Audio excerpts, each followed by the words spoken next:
Dans la pénombre d'un crépuscule d'hiver, quelque part en France, se dressent des silhouettes spectrales. Des tours effondrées. Des façades rongées par le temps. Des fenêtres béantes comme des yeux évidés, scrutant l'horizon avec une mélancolie infinie. Ce sont les manoirs oubliés. Les palais de la déchéance. Les cathédrales du silence.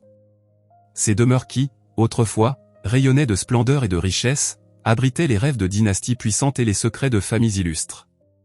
Aujourd'hui, elles ne sont plus que les fantômes d'elles-mêmes, prisonnières de leur propre magnificence, condamnées à l'abandon par une réalité impitoyable que personne n'ose vraiment nommer. L'argent. Car derrière chaque manoir abandonné se cache une vérité que les cartes postales et les légendes romantiques préfèrent taire. Une vérité brutale, mathématique, incontournable. Ces châteaux ne meurent pas par manque d'amour. Ils meurent étouffés par le poids d'un patrimoine devenu insupportable. Ils s'effondrent sous le fardeau de millions d'euros de restauration que personne ne peut ou ne veut plus payer. Ils périssent dans l'indifférence d'héritiers dépassés, de collectivités impuissantes, d'investisseurs découragés face à des gouffres financiers sans fond. Bienvenue dans l'univers sombre des manoirs légendaires avant leur ruine.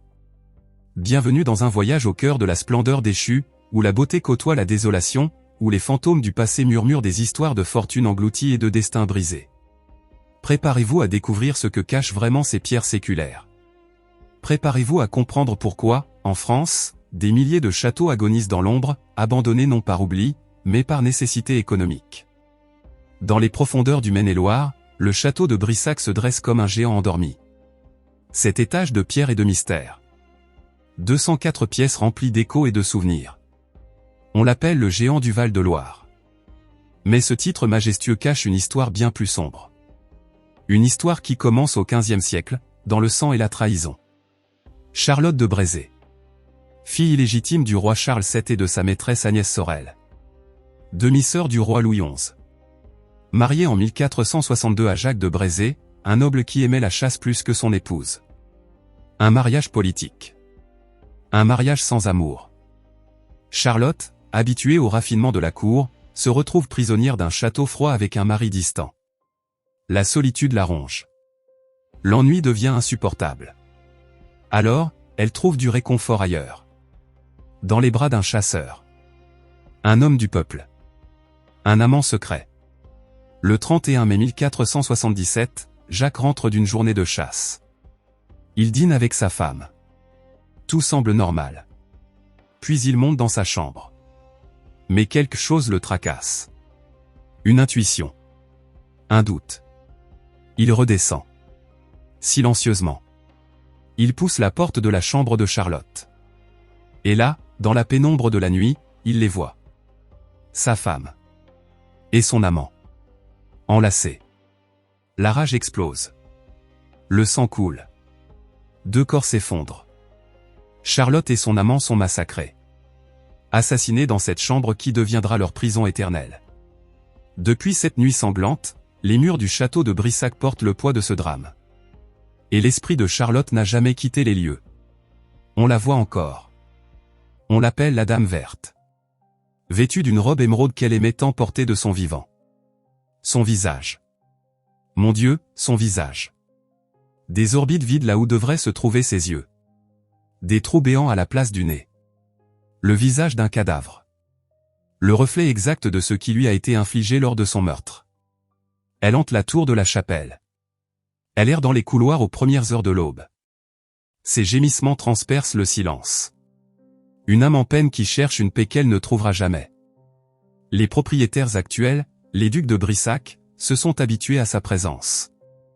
Mais les invités, eux, ne s'y habituent jamais. Combien de nuits blanches passées dans ce château? Combien de visiteurs ont fui, terrorisés par ce qu'ils ont vu ou entendu? Des voix désincarnées captées sur des enregistrements. Des fluctuations de température inexpliquées. Des anomalies sur les détecteurs électromagnétiques. Des enquêteurs paranormaux du monde entier sont venus. Français, Américains, Britanniques. Tous ont rapporté des phénomènes étranges. Aucun n'a pu fournir de preuves irréfutables. Mais tous sont repartis convaincus qu'il se passe quelque chose dans ce château. Quelque chose qu'on ne peut pas expliquer. Pourtant, au-delà de la légende, au-delà du paranormal, le château de Brissac survit grâce à une réalité beaucoup plus terre à terre. L'argent. Le tourisme. La commercialisation intelligente de son fantôme le plus célèbre. Car la Dame Verte n'est pas seulement un esprit. Elle est devenue un argument marketing. Un outil de développement économique. Les guides racontent son histoire avec une précision calculée. Les visiteurs affluent du monde entier, attirés par cette promesse de frisson. La chambre hantée est devenue une attraction. Une source de revenus. Une stratégie de survie. C'est là toute l'ironie de ces manoirs légendaires. Pour survivre, ils doivent se vendre. Se transformer en produits touristiques. Monétiser leur tragédie. Faire commerce de leurs fantômes. Le château de Brissac a compris cette leçon. Il a embrassé son identité paranormale. Il en a fait une marque. Et grâce à cela, il continue de se dresser fièrement, contrairement à tant d'autres qui n'ont pas eu cette chance. Ou ce courage. Mais combien coûte réellement l'entretien d'un tel géant? Combien faut-il dépenser chaque année pour maintenir debout ces 7 étages, ces 204 pièces? Pour réparer les toitures endommagées par les tempêtes? Pour restaurer les moulures abîmées par l'humidité? Pour chauffer ces volumes immenses en hiver? Pour sécuriser ces espaces contre les infiltrations, les effondrements, la lente agonie de la pierre? Les chiffres donnent le vertige. Entre 8 000 et 15 000 euros par an rien que pour le chauffage. 13 000 euros minimum de frais d'entretien annuels incompressibles. Et ce n'est que le strict minimum. Pour un château de cette envergure, la facture peut facilement atteindre plusieurs centaines de milliers d'euros par an. Alors oui, la Dame Verte hante les couloirs du château de Brissac. Mais le véritable fantôme qui terrorise les propriétaires de ces demeures historiques, c'est la ruine financière. C'est l'impossibilité de faire face aux coûts astronomiques. C'est la conscience douloureuse que, sans tourisme, sans revenus, sans aide publique, même les plus beaux châteaux du monde sont condamnés à l'abandon. À quelques heures de route, dans la commune de Pomponne en Seine-et-Marne, se dresse un autre témoin silencieux de cette déchéance. Le manoir Pavlovitch.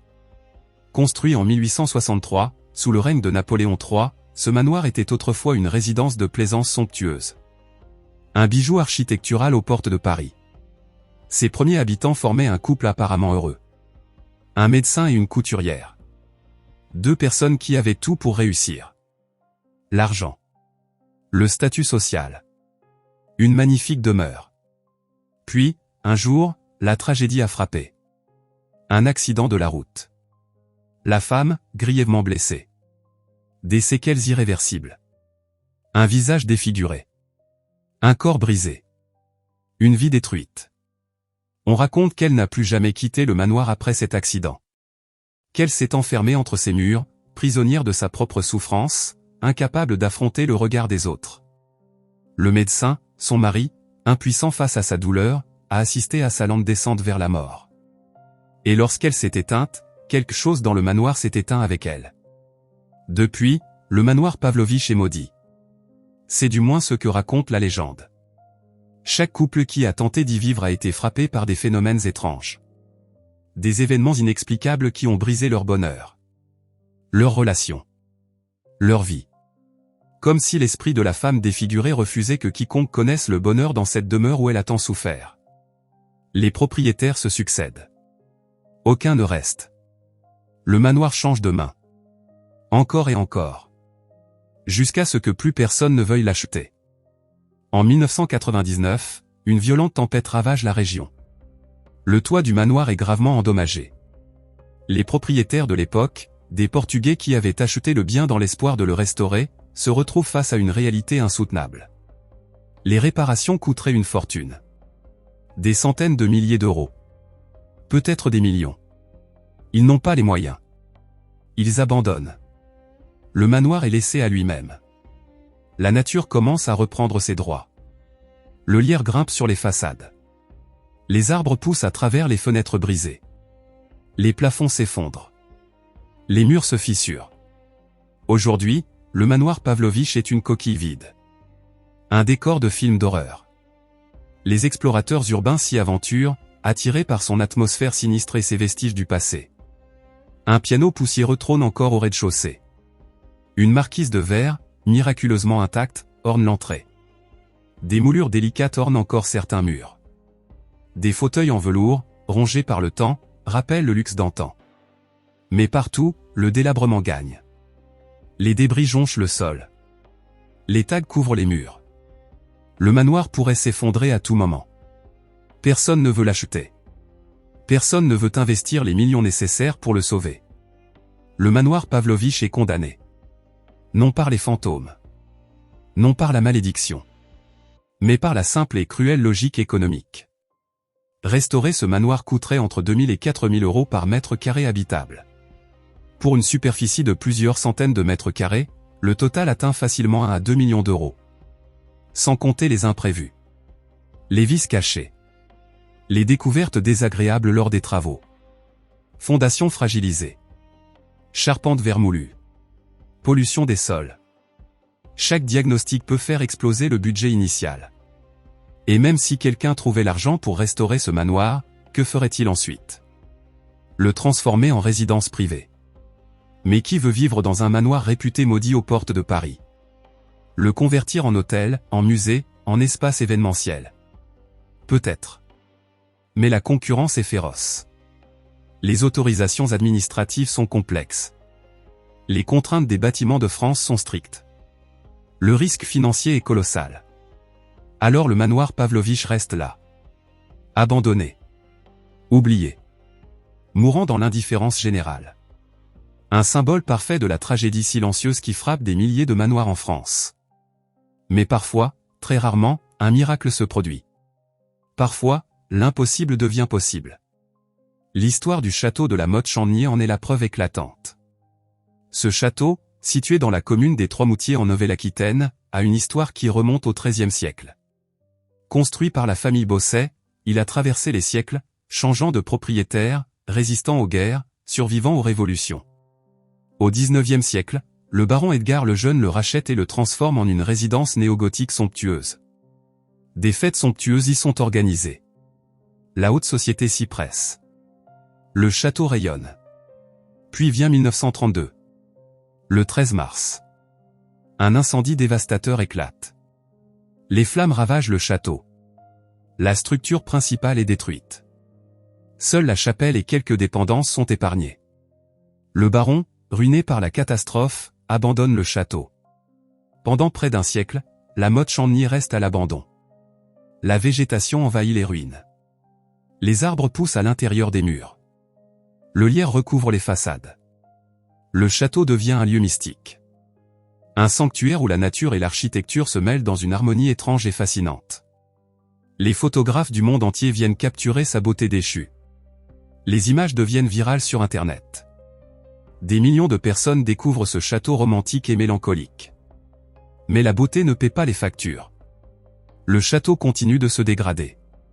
Les propriétaires successifs ne peuvent rien faire. Jusqu'à ce qu'en 2017, une décision soit prise. Le château sera détruit. Rasé. Le terrain sera vendu pour construire des logements modernes. C'est alors qu'intervient D'Artagnan, une plateforme française de financement participatif dédiée à la sauvegarde du patrimoine. Avec l'association Adopte un château, il lance une campagne audacieuse. Sauver la Motte-Chandelier grâce au crowdfunding. L'objectif est de lever 500 000 € en 40 jours pour acheter le château et le préserver de la destruction. Le message est simple. Devenez copropriétaire d'un château. Pour 50 €, vous possédez une part de l'histoire. Pour 60 €, vous recevez une carte de membre et des privilèges exclusifs. Le succès dépasse toutes les espérances. En 40 jours, plus de 27 000 personnes de 117 pays différents investissent dans le projet. Le montant total atteint 1 600 000 €. 900 000 € de plus que l'objectif initial. Le château est sauvé. Mais ce n'est que le début. Car acheter un château, c'est une chose. Le restaurer et le faire vivre, c'en est une autre. Entre 2018 et 2021, plus d'1 100 000 € de fonds propres sont investis pour sécuriser entièrement le château. Rendre les structures stables. Ouvrir le site au public. Les visiteurs affluent. Plus de 150 000 personnes viennent découvrir ce château unique où la nature et l'architecture cohabitent. En 2022, la Motte-Chandelier reçoit une étoile verte du guide Michelin pour son engagement en faveur de la biodiversité et du développement durable. Aujourd'hui, le château est rentable. Il génère des revenus grâce au tourisme, aux événements privés, aux séminaires, aux mariages. 4 écolodges ont été installés dans le parc, permettant aux visiteurs de passer la nuit à proximité du château. Une orangerie accueille des réceptions. Un espace événementiel de 400 mètres carrés attire les entreprises et les particuliers. La motte Chandnier n'est plus une ruine condamnée.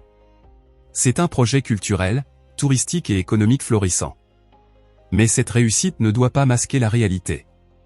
La motte Chandnier est une exception. Une anomalie statistique. Pour chaque château sauvé par le crowdfunding, des centaines d'autres continuent de mourir dans l'ombre. Car la vérité, c'est que sauver un château demande bien plus que de l'argent. Cela demande une vision. Une équipe compétente. Une stratégie de développement. Une capacité à générer des revenus durables.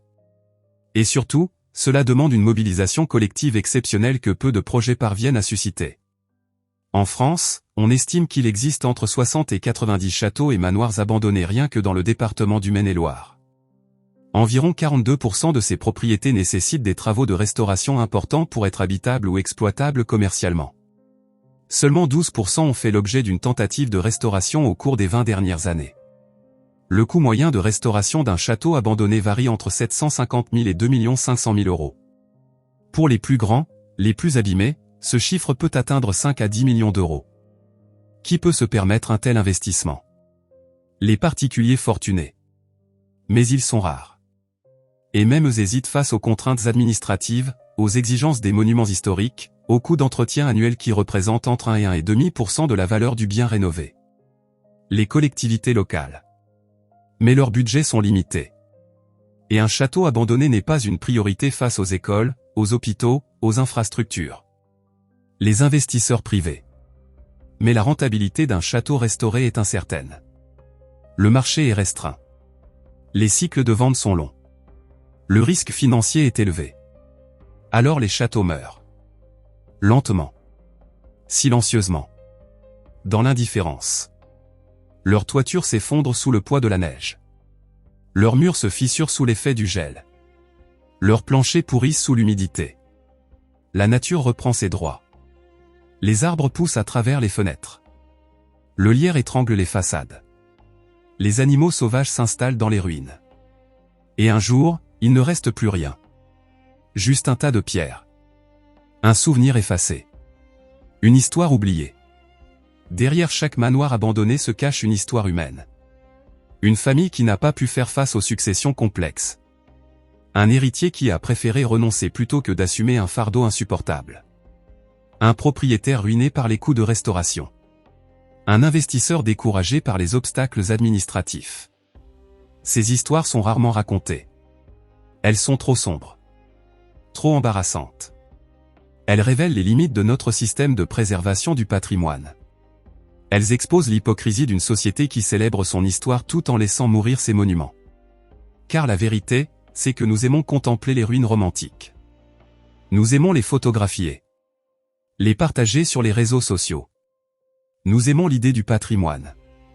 Mais nous ne voulons pas payer pour le préserver.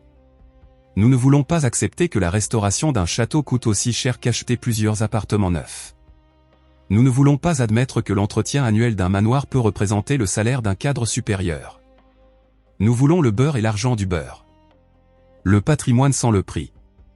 La beauté sans l'effort. Alors les manoirs continuent de tomber. Un à un. Dans toutes les régions de France. En Bretagne, en Normandie, en Bourgogne, en Aquitaine. Partout où l'histoire a laissé des traces, ces traces s'effacent. Et avec elles disparaissent des siècles de savoir-faire architectural, de techniques de construction oubliées, de décors uniques créés par des artisans dont les noms sont perdus à jamais. Certains diront que c'est le cours naturel des choses. Que les bâtiments naissent, vivent et meurent comme les êtres humains.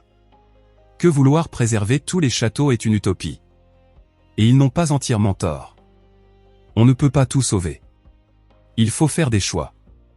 Établir des priorités. Mais ces choix ne devraient pas être dictés uniquement par l'argent.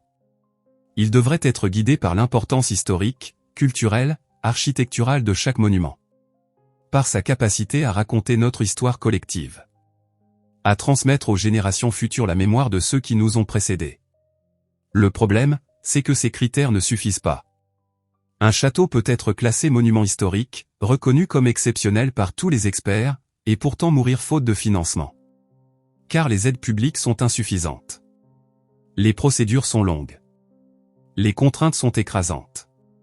Un propriétaire qui possède un château classé ne peut pas le modifier librement. Il doit obtenir des autorisations. Respecter des normes strictes. Utiliser des matériaux spécifiques. Faire appel à des artisans qualifiés. Toutes ces exigences, légitimes pour préserver l'authenticité du patrimoine, rendent la restauration encore plus coûteuse et complexe. Résultat. Beaucoup de propriétaires renoncent. Ils laissent le château se dégrader. Ils le vendent pour €1 symbolique à condition que l'acheteur s'engage à le restaurer. Mais même à ce prix dérisoire, les acheteurs sont rares. Car tout le monde sait que derrière ce €1 se cachent des millions d'euros de travaux. Des années de procédures administratives.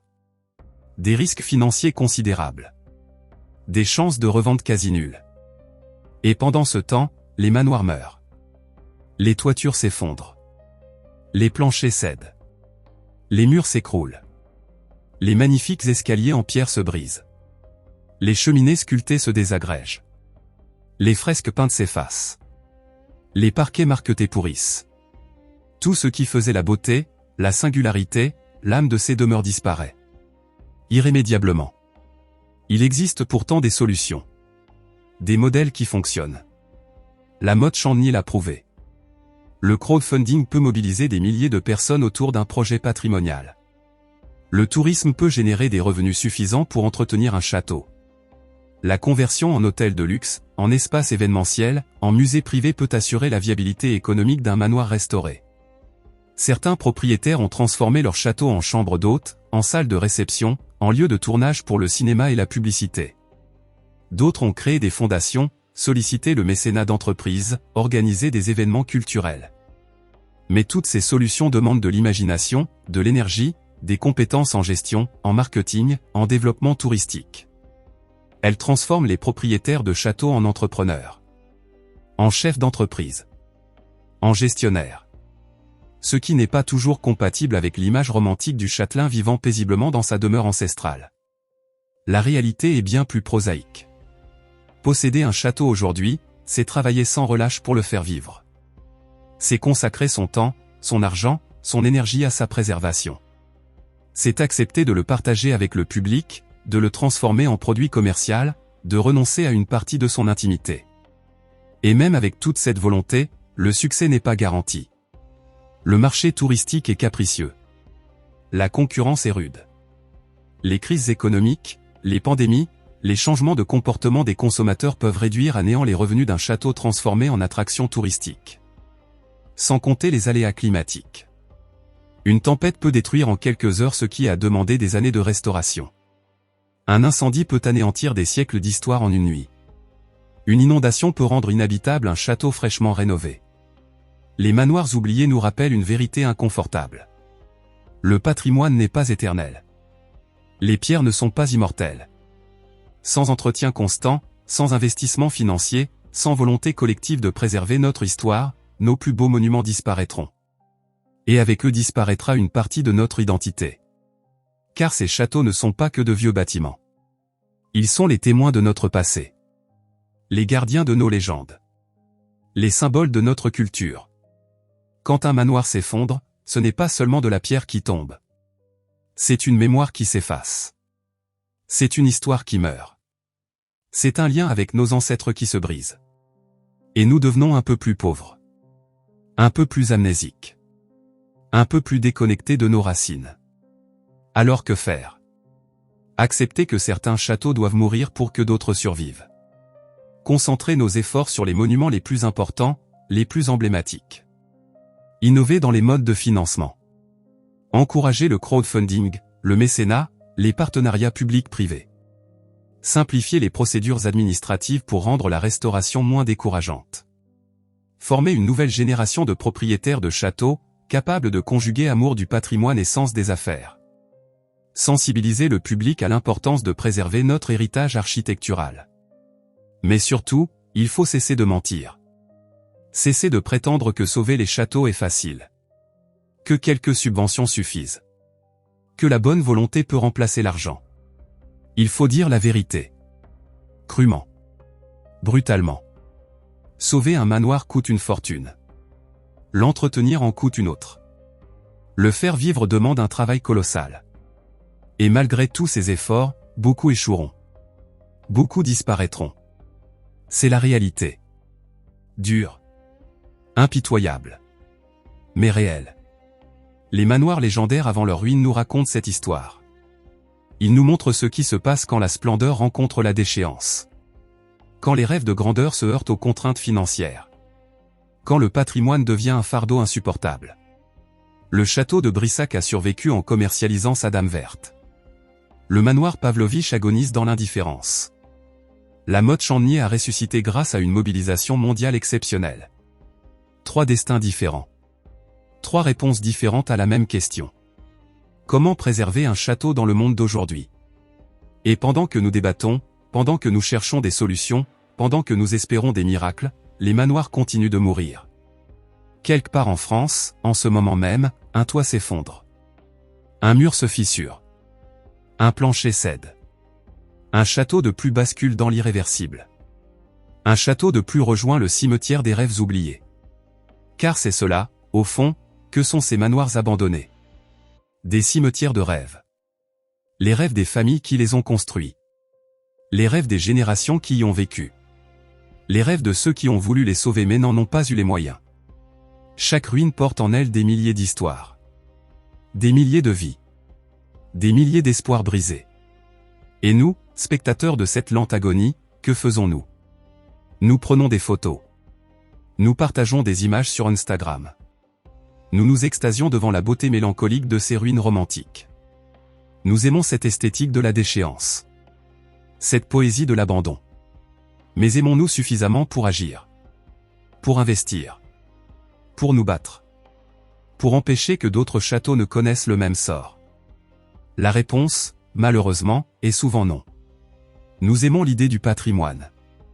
Pas le prix qu'il faut payer pour le préserver. Nous voulons que les châteaux existent. Mais nous ne voulons pas assumer les coûts de leur existence. Nous déléguons cette responsabilité à l'État, aux collectivités, aux propriétaires privés. Et quand ils échouent, nous les critiquons. Mais nous ne proposons rien de concret. Rien de réel. Rien qui coûte de l'argent. Cette hypocrisie collective condamne des centaines de manoirs à l'abandon. Cette indifférence déguisée en impuissance permet à notre patrimoine de disparaître sous nos yeux. Et un jour, quand il ne restera plus que des photographies et des souvenirs, nous nous demanderons comment nous avons pu laisser faire. Comment nous avons pu laisser mourir tant de beauté. Tant d'histoire. Tant de mémoire. Les manoirs oubliés ne demandent pas grand-chose. Juste qu'on se souvienne d'eux. Qu'on les regarde vraiment. Qu'on comprenne leur importance. Qu'on accepte de payer le prix de leur préservation. Ou qu'on assume de les laisser partir. Mais cette dernière option, sommes-nous vraiment prêts à l'accepter? Sommes-nous vraiment prêts à devenir la génération qui a laissé mourir son patrimoine? La génération qui a préféré économiser quelques euros plutôt que de transmettre à ses enfants l'héritage de ses ancêtres. L'histoire des manoirs légendaires avant leur ruine est une histoire d'argent, de pouvoir, de décisions difficiles et de sacrifices nécessaires. C'est une histoire qui se joue maintenant, sous nos yeux, dans toutes les régions de France. Et chacun de nous, d'une manière ou d'une autre, en fait partie. Soit en agissant pour préserver ce patrimoine. Soit en restant passif et en laissant l'histoire suivre son cours inexorable vers l'effacement. Le choix nous appartient. Mais le temps presse. Car chaque jour qui passe, chaque tempête qui souffle, chaque hiver qui glace, rapproche un peu plus ces manoirs de leur fin. Et quand ils auront disparu, il sera trop tard pour les pleurer. Il ne restera que le silence. Le vide. Et l'amère conscience d'une perte irréparable. Les manoirs oubliés nous regardent. Ils attendent. Ils espèrent. Que ferons-nous? L'avenir le dira. Mais une chose est certaine. Dans quelques décennies, nos enfants nous jugeront sur ce que nous aurons fait. Ou pas fait. Pour préserver cet héritage. Et ils auront raison.